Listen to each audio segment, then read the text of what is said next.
Thank you. I think we have about 14 or 15, and I'll start because we will not waste time anymore. So last 2 week, we tried doing this new format, and I think it went off pretty well because we connected two forms of art, that is poetry and music, because they're so closely connected, because all music, especially vocal music, is all lyrics translated, set to tune, and transformed into music. So it only made sense that we had Jatin taking over and doing a little bit of an introduction to some of the music that we and some of the poetry that we talked about last time. So, carrying on with the same thing, we will today talk about lyrics and the lyrical quality of poetry.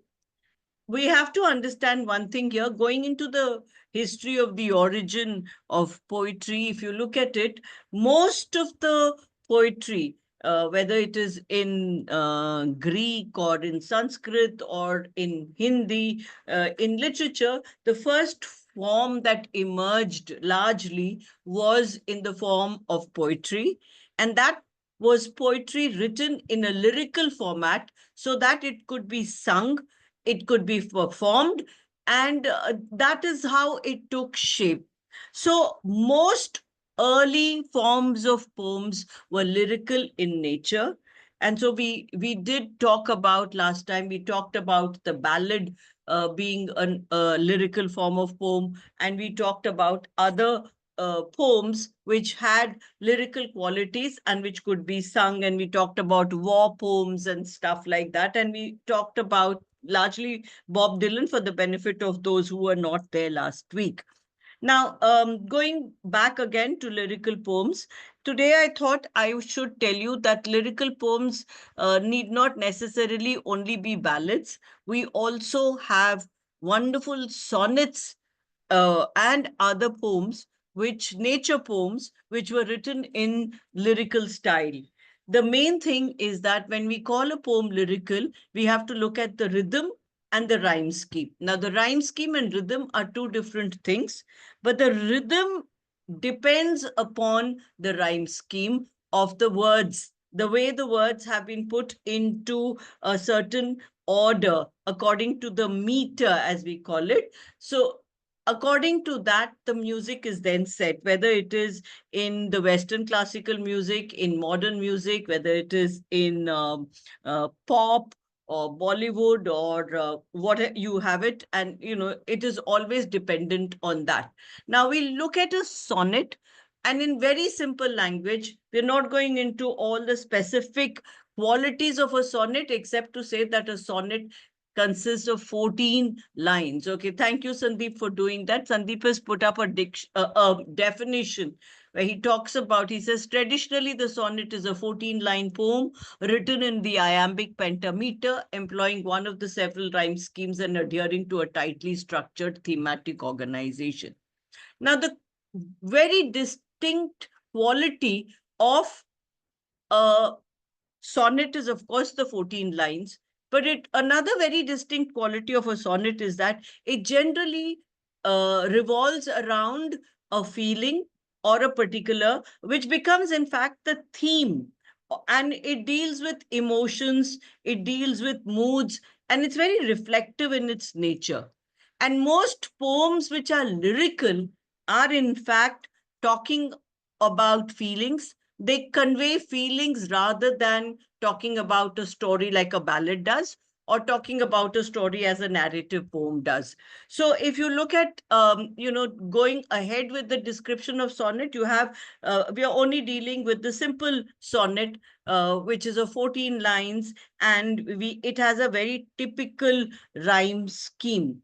There are many poets who write in iambic pentameter, even when they're not writing essentially a sonnet. For example, Shakespeare. Most of Shakespeare's work, of course, Shakespeare is very well known for his sonnets, but a lot of his work is in iambic pentameter. Yes, Nishita, we did in school a sonnet by Shakespeare, a sonnet. There are many famous sonnets by Shakespeare. We will look at Sonnet 18 very soon because Sonnet 18 by Shakespeare is one of the most popular. But before we go on to anything else, I just want to say that this form of a sonnet was popularized by Shakespeare in the 16th century. And it became very defined and well used in the following centuries, in the 17th centuries. And a lot of the medieval poets and the romantic poets, like Keats and Shelley and Tennyson, they loved this format of lyrical poem. So a lot of their poetry, Browning, both Elizabeth Browning as well as Robert Browning, they wrote a lot of poems which are absolutely lyrical in nature. But then when the modern poets came into the picture, poets like T.S. Eliot or Ezra Pound, they felt that it was very constraining and it was very restrictive to keep writing in a certain format which would create the rhythm and a rhyme scheme. So they preferred to write in free verse or in blank verse and convey what they wanted to convey. So they moved away from the essential lyrical quality of a poem. But we will look at some of the poems today which have a lyrical quality, and then we will also look at our Indian form of writing, because a lot of Indian poetry is essentially lyrical in nature, especially the old ones. I mean, that is where this form of ghazal or geet, most of the poems in Hindi or in Indian languages were written to be sung out or to be recited in a very sing-song musical way, which is not the case as far as English poetry is concerned. But let's look at some sonnets. Uh, Sonnet 18 by Shakespeare. If I could request Sandeep to please display that, because that is one of the sonnets I think most of us have read it in school, or we have read it because it appeals to our sense of romance, so to say. So let's look at this poem. It's by Sonnet 18. Shall I compare thee to a summer's day? Shall I compare thee to a summer's day? Thou art more lovely and more temperate. Rough winds do shake the darling buds of May, and summer's lease hath all too short a date. Sometime too hot the eye of heaven shines, and often is his gold complexion dimmed, and every fair from fair sometime declines, by chance or nature's changing course untrimmed. But thy eternal summer shall not fade, nor lose possession of that fair thou owest, nor shall death brag thou wanderest in his shade, when in eternal lines to time thou growest. So long as men can breathe or eyes can see, so long lives this, and this gives life to thee. So, in Shakespearean language, not so easy for us today to understand unless we have an explanation. But suffice to say that it talks about eternal love to the person whom he addressed this poem to. But let's look at another lyrical poem, which is another favorite, and down the ages, everybody has loved this poem. And I think every time we talk about poetry and we talk about beautiful poems, this tops the list. And this is, I think many of you may have guessed, by William Wordsworth. Take a guess. Which could it be that has this lyrical quality and has stayed with us for generations? It is indeed the daffodils. Now, if you look at, just compare, this is not a sonnet. Daffodils is not a sonnet, but it's a lyrical poem. It has this quality of almost a song. So let's look at this. And all of us are so familiar with this poem. I'm just reading it out. I think a lot of us here, especially teachers who've taught this poem year after year, probably would know it by heart too. So, Daffodils by William Wordsworth. I wandered, lonely as a cloud that floats on high over vales and hills, when all at once I saw a crowd, a host of golden daffodils. Besides the lake, beneath the trees, fluttering and dancing in the breeze, continuous as the stars that shine and twinkle on the Milky Way, they stretched in never-ending line along the margin of a bay. 10,000 saw I at a glance, tossing their heads in sprightly dance. The waves beside them danced, but they outdid the sparkling waves in glee. Her poet could not but be gay in such a jocund company. I gazed and gazed, but little thought what wealth the show to me had brought. For oft, when on my couch I lie, in vacant or in pensive mood, they flash upon that inward eye, which is the bliss of solitude.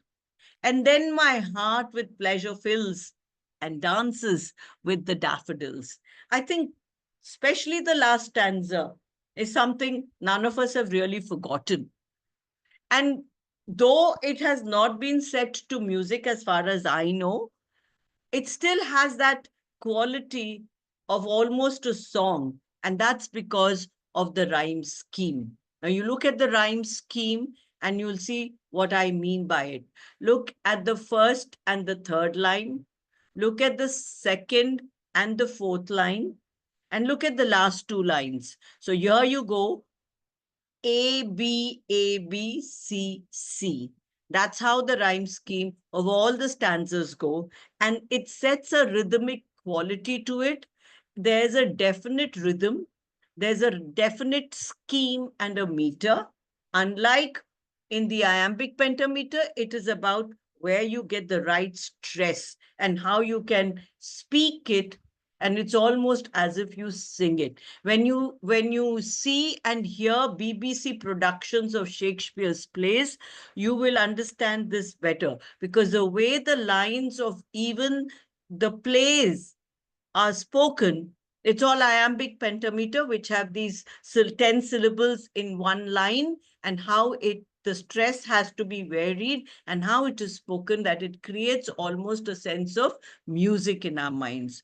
So this is what lyrical poetry is all about, whether it's a sonnet or whether it's a poem like Daffodils, which doesn't fall under any genre of, sonnet or anything. We just call it a lyrical poem. And we have others too, like this. For instance, we have Emily Dickinson, one of my favorite poets, American poet, but one of my favorite poets, when she talked of one of her often quoted lyrical poem is Because I Could Not Stop for Death. Or there could be elegies which are again lyrical in nature. We are not going to talk about elegies now. Last time we spoke about war. I didn't want to talk about elegies because they are generally about morose topics and morbid topics like death. So I said not so soon. But if you do look at Indian poetry, as I was talking about, surprisingly, when I was looking at a list of types of poetry, there was this word ghazal. And ghazal is one of the recognized forms of poetry, even when we are talking about various kinds of poems, because today, translated versions of Indian poems are also accepted as part of the entire syllabus, if you want to call it, or the curriculum, if you want to call it, of poetry. So you do have Ghalib and others translated into English. Of course, it loses its essence, but nevertheless it does have something that it conveys. So we have Jatin, and Jatin and I had a little chat in the during the day about lyrical poems. And Jatin had said that he would like to explore this genre and see how he could connect it with music, and we'll see what Jatin has to offer also. And I am going to just invite Sandeep quickly in here to talk about how our format is going to be henceforth, because we will have this Thursday session devoted to the arts. So, Sandeep, if you could explain so that all of us have a clarity on how our sessions will go on. Yeah, Brinda, essentially, if you look at it, we've called it Thoughtful Thursdays. Yes. So, how is thought generated? Thought is generated with the rhythm, Hmm. like the poems you bring in, or like the tones Jatin sets, Yeah. or like the artist gives us a visual. So there's fantastic art even when the notes are drawn. Hmm. I was reading a book today, A Boy and a Mole. I think that is the book, if Okay. I remember the name. It's a very nice book, a new one. And the interesting story, there's a little story about a boy, a mole, a fox, and a horse. Yes. It's a beautiful book, Sandeep. And I love Absolutely. the illustrations, and they're all, it's Brenda, just, now I've answered everything. What is my whole story behind doing a yes, session like this? Because absolutely. in that book, there is an artist playing, there is a musician playing, and there's a poet Yes, at heart. that's right. Yeah, If you look at the teacher, for me, Rabindranath Tagore, if I look back, is an epitome of a teacher. And these three yes, things he had beautifully. Tagore had absolutely. art, It's a Tagore wonderful had poetry. example to take. Absolutely. So Yes. that's the inspiration. That's why I said let's dedicate to the Thursdays to the basic of teaching. And All right. basic teaching has to be very sensitive. And if it's going to be sensitive, thought is generated with mind, consciousness, and then thought comes. So Absolutely. with mind and consciousness, what comes? Art, music. Hmm. So art and music actually reach our mind much faster than anything else. And Right. teachers, when they teach in a classroom, this is what they have to be sensitive about. That's why the Yeah. construct of the session, which has evolved to Thoughtful Thursdays, is absolutely unique. I'll not talk about Friday and Saturday today because I'll be using your time. All the best. All right, great. So there you go. And I'm so glad Sandeep mentioned this book. Those of you who are not familiar with the book, please do have a look at it. And I'm also very, very happy that he mentioned Tagore, because in one of my previous sessions, I did mention that all of what Tagore wrote as poetry was set to a particular style and of music, and it became a school of music in itself. And yes, here's the book for you. And it's the illustration is so beautiful, and it's every page and every dialogue in this is philosophy. Sandeep, incidentally, I've been gifting this book out to youngsters and adults, because I think that it's really something that everybody should have probably by their bedside and read every now and then. Thank So, you, Brenda. This book, I'll tell you what I did with it. Yesterday, I was in the hospital all day. This okay. was my medicine. I hope all is well. Yeah. This my mother Yeah. goes for a procedure every month. So yesterday Okay. I carried this book and whole Huh. day, I Yeah. lived by this book. Yeah. And This has been believe a me, physically today, the procedure right. was beautiful. With least pain, we came back home. Hmm. Now, whether it has to do with this book or not, you will not believe me. But if you read autobiography of a yogi, you will Yeah. understand that things have a meaning. Absolutely. Yes. Thank you. Thank you. So, Jatin, have you put your thoughts together? Would you like to tell us how you want to connect your music session with this? Because on next Thursday, we are going to have a slightly different format where Mr. Ghosh is going to connect it with the art and talk about the art in general, and how all these genres of art are going to be connected. So, if you would just talk to us about, how you're connecting this session of poetry with your music. Okay, good evening. I hope I'm audible to everyone. You are. Okay, so since we are talking about relating songs with the poems, and I think it's like very similar kind of art. We cannot differentiate it too much when it comes to the poetry and music. There's a topic that came to my mind when I was discussing with ma'am in the afternoon in school, and generally we discuss about the genres like blues, jazz, classical, or so many genres are there. But there is this one thing we call them art songs, ART, art songs. So what art songs generally do that composers do take the poetry and they try to convert them into the proper musical composition. And when I was studying about it now, so there is a composer that I am studying for my violin studies. His name is Franz Schubert, if you know his name. And if you Mm. don't know the name of Franz Schubert, then you might have heard Ave Maria, if you have heard Yes, of this course. composition. Okay, I've heard and of Schubert too, but uh, many may not have heard of him. Maybe you would yeah, like to spell it, Jatin? yes, France, Franz, France, Schubert, Schubert, Yes, Schubert. and it's he's quite a popular composer. Apart Yes. from that, if I will talk about the art songs, then in art songs, like it becomes a challenge for a performer because see, there are three key elements in the art songs. One is the words. Words is the primary element, and apart from that, there's an accompaniment, and apart from the accompaniment there's a text, words, and the singer, how the singer is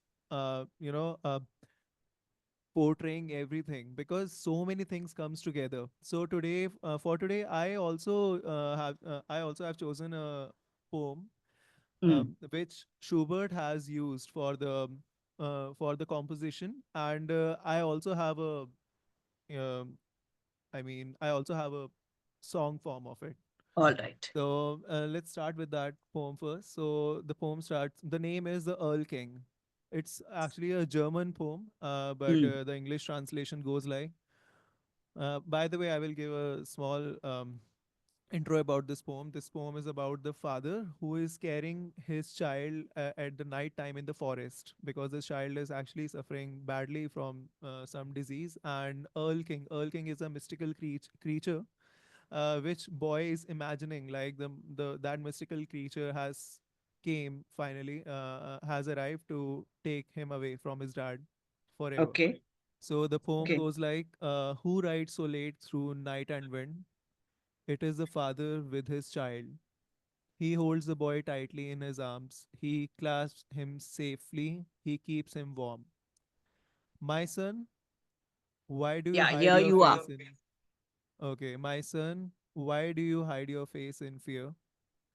Father, do you not see the Earl King?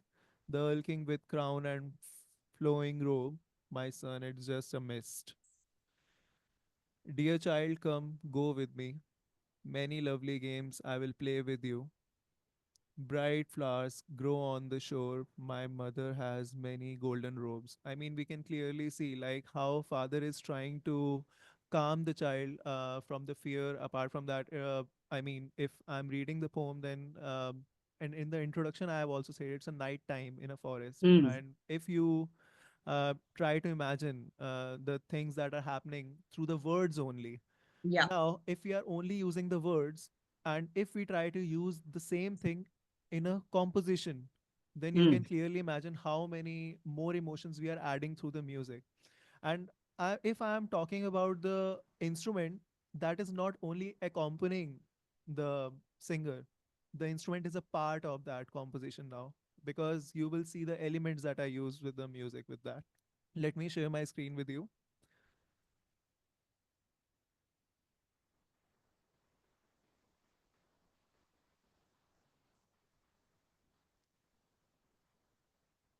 It's Uh, interesting that you talk about the words and the elements together. Yeah. Again, I have tried my best to share the sound, but unfortunately, it's not happening again. So what I will do, I will just um, yeah, change the setting a little bit. Now I will try it again.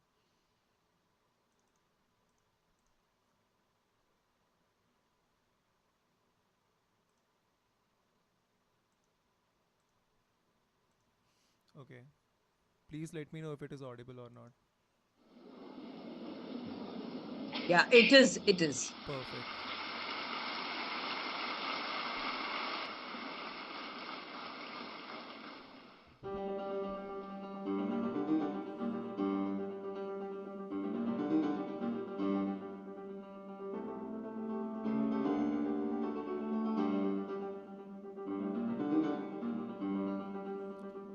By the way, if I will talk about the instrument that is giving you an introduction, you will feel that specific element with the music that they are using. That da da da da da da da da da da da. If you will try to Hmm. relate this rhythm is actually showing the way the horse moves, or the running of the horse. Right.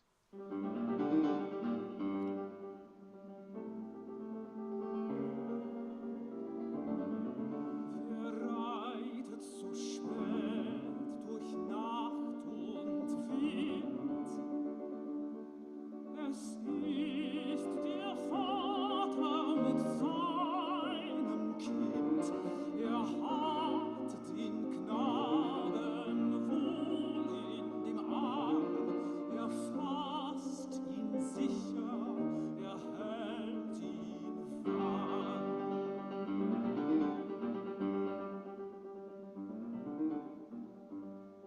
Mein Sohn, was birgst du so bang dein Gesicht?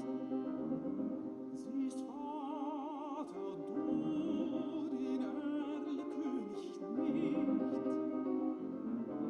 den Erlenkönig mit Kron und Schweif. Mein Sohn, es ist ein Nebelstreif. Du liebes Kind, komm, geh mit mir, gar schöne Spiele spiel ich mit dir. Manch bunter Blumen sind an dem Strand, meine Mutter hat manch gülden Gewand. Mein Vater, und hörst du nicht, was Erlenkönig mir leise verspricht? Sei ruhig, bleibe ruhig, mein Kind, in dürren Blättern säuselt der Wind. I hope the subtitles were also clearly visible to all of Yeah. you. It is, and I think the animation is beautifully done. So Yeah. it brings a lot of meaning to the lyrics as well as to the song. Because if one were to just hear, we wouldn't have been able to understand the words or the music for that matter. It needed the clarity of the animation. Yeah. Exactly, the way they're expressing, and one more thing, that if a person is reciting a poem, there is a Hmm. feeling behind the way the poem is expressed. But when Hmm. it comes to a music, also there are so many different elements that are supposed to be used, like setting up the drama first. And in Yeah. animation, also they have used the colors in a way that they can set that kind of mood. Also, they are not using Yeah. very bright colors for the same thing. Absolutely. Yeah. Yeah. And emotion, mood, stories. And when we are trying to think all the things together, then it becomes a challenge for an artist also on the stage, especially, and especially with the words, like the way you are playing with your tone. Hmm. Okay, so actually, I have only done this much research for today. Right. When Yeah. it's time to relate the poem and the music together. Yeah, what Jatin, I just want to say certain things. Just a minute, Sandeep. I'll just say this. You know what Sandeep just spoke about? He talked about this book, and here you are. You also brought something which is very akin to what we just spoke about, because the way the words of the poem have been interpreted by the musician, the kind of music that he has chosen to put across the feelings of the child, the fear in the child's mind, and the assurances that the father is giving, the entire mood, the setting, and on top of it, the animation which went along with it. The whole thing created a certain rhythm, and the interpretation in each one of us would be very different. Sandeep, sorry. Yeah, Brinda, I think you understood what Thoughtful Thursday is today, finally. absolutely. Yeah, Now you saw the art and you saw how the three elements which form the core of any human emotion. yeah, Human emotion is formed by three elements: art, lyrics and music. Hmm. And you provide the lyrics, Jatin provides the music, and art comes from Subhashish. Oh, here's the artist. He's right here. So I thought today we will take a chair. I think you can share the screen with me. So The screen is wide. I asked him to be on standby today so I can introduce his session towards the end. So here you are.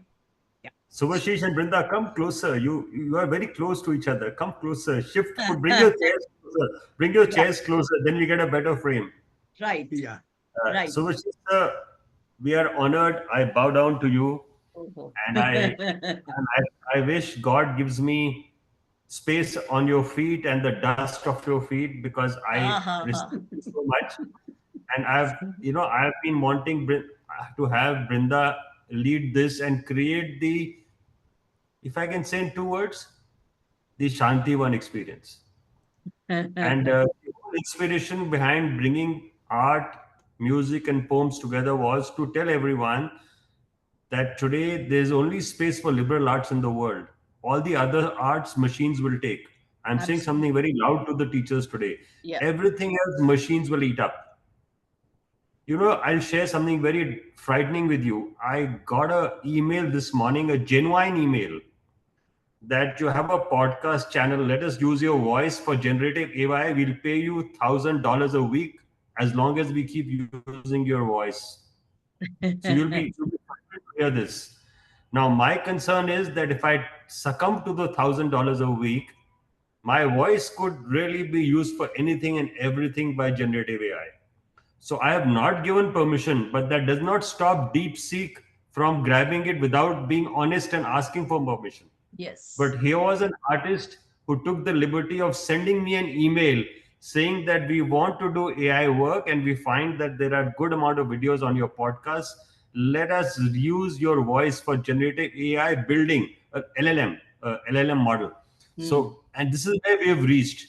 So now tell me, why do I need teachers? I need teachers only for three things: for visualization, which generative AI can't do so because it only collects data and creates clones out of that. It's like Apple Intelligence tried hard to make a picture of mine, it couldn't make.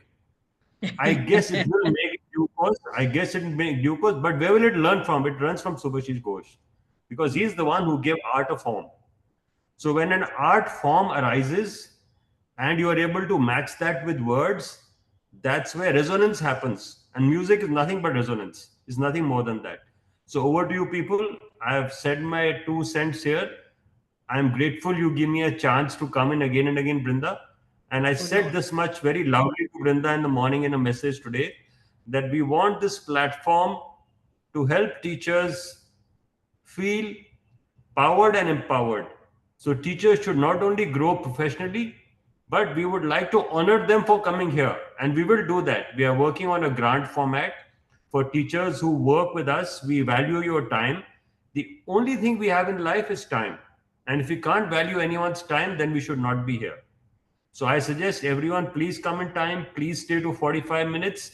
And we value your time. We will give you the best ROI possible in our hands. Over to you, people. Yeah. So you want to say something about what you just witnessed today? A little bit of it, or would you like to? It was interesting, and I would say in a new way it came up where poetry, songs, art, we are trying to mix the whole entire thing into one one format which or one solid format time. which has a common soul, what I would say. Right.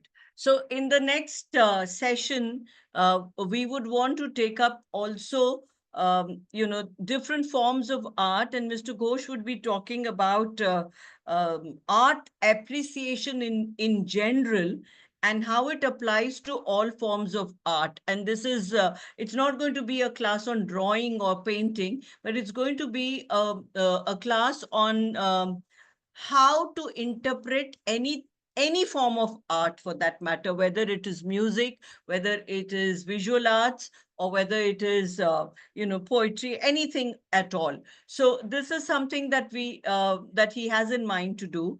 And let's see how this takes a shape, because Yeah. what Jatin um, exposed us to today, and what's the book that Sandeep spoke about today, we saw beautifully the amalgamation of words, of art form, and of music. So in the book, we see sketches, largely black and white sketches, very, very roughly created. It's not a photographic image, but the images, they speak to you, and each page just has a line, and each of those lines or each of those little dialogues conveys an entire philosophy. So when I first got the book a few years ago, I went to the junior school librarian and I told her that each of these pages can become a poster which you can develop and put it up on the walls of the library. And she found meaning in what I said, and she tried to do that. And I think some of you teachers may have seen this also in the junior library, and the children also loved it. But the philosophy there is not only something which is meant for junior school children, it's meant for all of us. Similarly, the what Jatin displayed today, that piece of music by Schubert made so much sense, and it kind of touched the core of my heart because of the way it was sung, the way it was, the whoever visualized the whole song and this dialogue between the father and the son was able to put it across in this beautiful animation form. And that made so much sense because the colors that were used were not bright, flashy colors. They went with the mood of the words there and the mood of the tune. So wonderful. We still have about a few minutes. And if any one of you would want to, share your feelings at this point of time, I think we should be able to do that. Yes, Sandeep. Quickly. Quickly, MAP, because map, music, art, poetry. This is called yeah, MAP. And this MAP. map is the learning design. Right. Yeah. This is the learning design for the session. It's a map. Map. So I'm Absolutely. sure, yeah. So it'll clear everyone's in mind that you come here for a map. Yeah. You come here for a map of learning design, and you go from here to unfold that map in your classroom and try and do these things with your children. That's the whole idea of this classroom. Thank you. Yeah. Is there anyone who would like to say something? Mr. Ghosh, you want to say something? I Yeah. think it's Yeah. Is there any participant who would like to say something? Just if you could, write it in the chat, and if you Just have raise some, your hand. We'll do the raise talk your button. hand, and the Anyone can mic. talk. No one. We have one. Pushpita will come One. in. Yes, Pushpita. Yes, ma'am. I particularly liked. Ma'am, am I audible? Yes, you are. You are. So I particularly liked the piece that was chosen by Jatin sir, and I thought it was really very evocative. The way in Mm. which the depictions were done, and as you said, it really brought all these elements together, Mm. and it was a really it moved me a lot because we could actually feel those emotions, and it was visualized and put in such a beautiful way, and it Yeah. went so well with the music that it really touched my heart. So it was really a very moving experience. Yeah, It and was really Pushpita, I beautiful. was just thinking from the teacher's perspective that if only we could teach poetry like this, because uh, if you can connect what you're teaching and make children form an image in their minds and come out with something, that would be so wonderful. And I think probably Mr. Ghosh will talk about this in one of his sessions, about a question in the ICSE and in the IGCSE paper where for the composition paper, a stanza or an extract from a poem or a literature piece would be given for children to actually represent it in drawing, make a composition situation and illustrate that particular stanza. So it's so well connected, because if in poetry, in literature, when we teach, we're talking so much about visualizing, and we talk about imagery all the time. Different kinds of imagery. And Jatin, when you talked about the sound of the hooves of the horse and how it is portrayed through that music, and it is so close to the sound, I was just thinking that it is, when you read poetry and we try to convey this to the children, we talk about the sounds. We have this thing called the audio imagery also in poetry. We have visual imagery, we have audio, we have something which connects to the sense of touch, to the sense of taste, and things like that. And when I was reading up for today, I also came across poems which have this quality of dum, dee, dum, or da, da, da, and things like that, which it goes in a certain rhythm and it becomes a beautiful music. And yes, we have Pushpita here, we have Mr. Ghosh here, and maybe there are some others who are aware of how the music has been how Tagore's poems have been set to music. You'll understand this even better. So a lot of it is, of course, translated into Hindi, and that has also been set into the same style of music, with the lyrics being in Hindi. But the nuances are lost when it is translated, but they've tried to make a fair translation and tried it. So maybe we could read the English translation of Tagore's work and see, because there are some of these songs even in English. His work in English, with the music in English also, because he did dabble with Western music, and his poems in Western music also. So maybe one of these sessions we could look at that too. I think we are almost close to closing. If there's anyone who wants to say anything, I wanted all of you to read one of these poems. I think all of us must have read it at some time or the other, about a red, red rose by Robert Burns. If Sandeep, if you could be kind enough to display that, a red, red rose by Robert Burns. I think all of us must have some. It's a very light-hearted poem, and it's a great favorite with. It used to be, at least with all of us youngsters. Oh, my love is like a red, red rose. Do you remember it? I'm sure the ladies here do. Yes, ma'am. Yes, there you are. Yes, ma'am. We could enlarge it. Oh, my love's like a red, red rose that's newly sprung in June. Oh, my love is like the melody that's sweetly played in tune. So fair art thou, my bonny lass, so deep in love am I. And I will love thee still, my dear, till all the seas gang dry.